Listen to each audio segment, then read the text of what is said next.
In 1909, a woman opened the closet door, stepped inside to grab a blanket, and fell to her death down a steep staircase.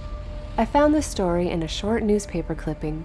It looks like a standard accident until you ask one question: how do you mistake a staircase for a closet?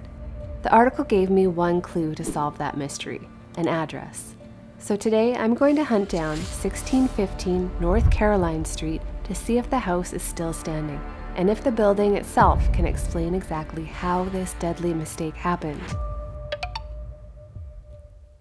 The article identifies the victim as 45-year-old Carrie Copenhaver, but when I checked the 1909 city directory, no Clara, only a Carrie. So I pulled the 1900 census.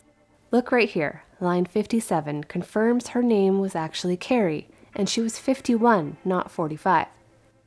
She lived with her parents, Augustus and Elizabeth, and a 16-year-old granddaughter, Emma.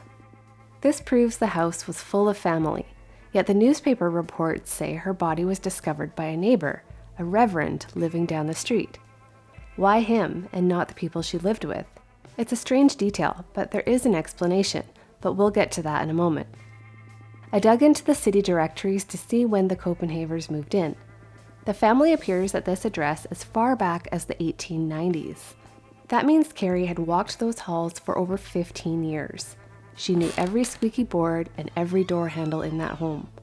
So if familiarity wasn't the issue, the design of the house must have been the problem. To understand the accident, you have to understand the style of the home. It's what's known as a Baltimore Row House. These are long, narrow homes that are all connected to each other. Because they share walls on both sides, there are no side windows. That leaves the center of the house extremely dark, which is typically where they put the staircases. In these older homes, the staircases were hidden behind a solid wooden door to keep heat from escaping.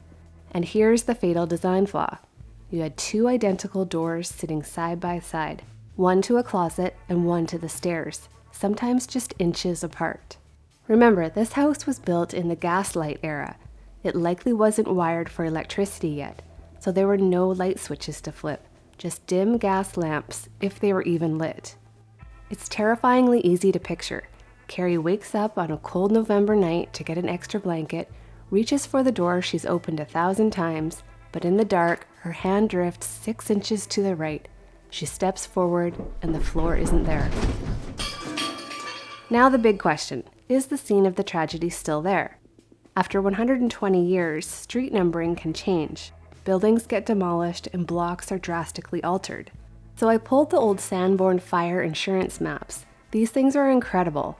Insurance companies use them to assess risk, so they were extremely detailed. They show every building, what they were constructed of, how many stories, the exact footprint, everything.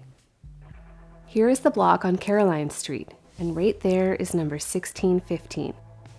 If we overlay this map onto a modern satellite view, the footprint matches perfectly. The house Carrie Copenhaver died in is still standing. Now, remember that reverend? Why did he find her if the house was full of family in 1900? This is the saddest part of the investigation. In those 9 years, the house went quiet. The records show her father passed away in 1901, her mother in 1905, and the granddaughter had moved out. Carrie was the only one left living in that big, dark row house. The reverend lived just 2 doors down. When Carrie didn't show up for Sunday service, he likely got worried. He went to check on her the next morning and found the front door unlocked and Carrie at the bottom of the stairs. The next census in 1910 shows nothing. 1615 Caroline Street is skipped right over. A new family hadn't yet to move in after the death of Carrie. But the Copenhavers didn't leave without a trace.